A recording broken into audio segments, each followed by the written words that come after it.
evening, my radio friends. I personally believe that much of the marvelous success of the motion picture business is due to music. It was barely 20 years ago when the first pictures were being shown to the public. 60 feet of film made a super production then. I remember some of the long-run picture hits of that time. One was a film of a train pulling into a station. Another showed some men horseback riding in the park. Can you imagine how our jazz-mad, educated younger set of today would be thrilled by those 60-foot masterpieces? The motion picture developed very fast. It was being shown in many stores, which by use of a few camp chairs and a white sheet had been converted into Nickelodeons. One day someone tried the novelty of using a tin pan piano as an accompaniment to the film. Today our beautiful motion picture playhouses have orchestras of 30, 50 and even 60 players. The public taste and education in music is now demanding and receiving operatic selections in the musical programs attendant to the motion picture presentations. Today every single note played during the showing of the motion picture is perfectly timed to the action on the screen. The audiences are swept into moods of gladness, sadness and tragedy by the soulful strains of the orchestras, which are generally led by musicians of note. Directors realize the power of music in awakening various emotions, and so today if you step into a motion picture studio while a story is being filmed, you will hear a complete orchestra playing while the acting goes on. It has been proved that without this music, the finest emotional acting is almost impossible.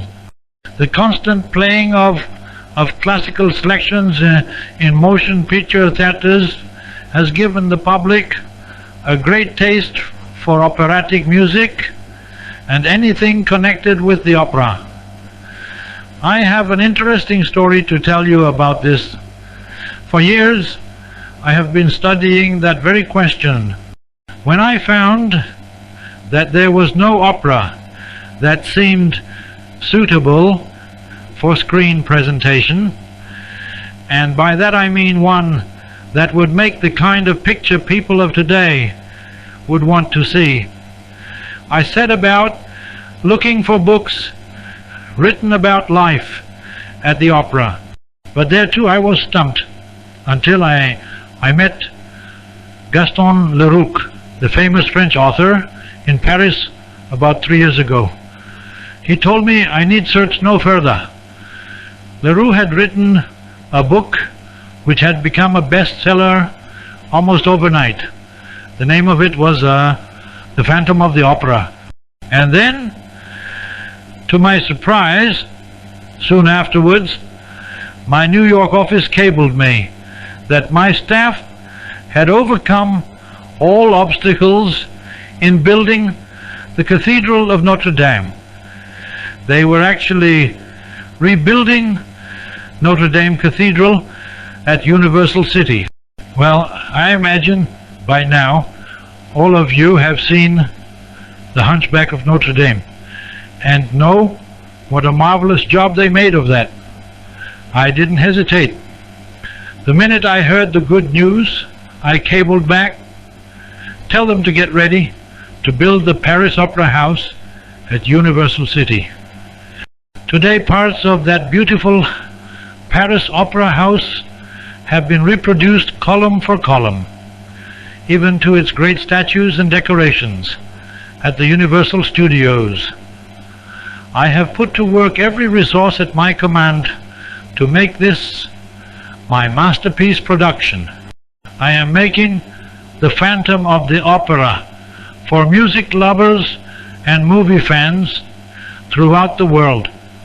I believe the motion picture owes this as a tribute to music, the medium which helped so much in its success. 5,000 people are now engaged in its making, so you can well imagine its magnitude. Music lovers are going to be delighted with it. Lon Chaney plays the role of Eric the Phantom. Mary Philbin is the leading lady. Norman Kerry, the lover. The Phantom of the Opera is going to show the whole world what goes on behind the scenes of the opera. The wonderful Leroux has taken his characters in the opera itself: prima donnas, directors, ballet girls, and the mysterious Phantom.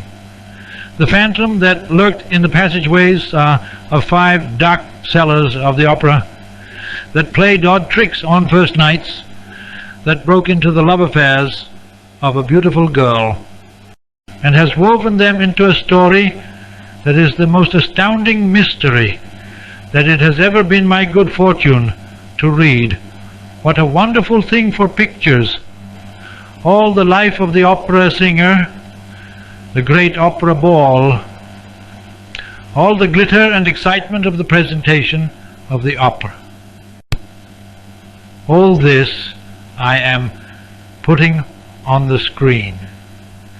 I firmly believe its musical accompaniment is going to be responsible for much of its success. I thank you.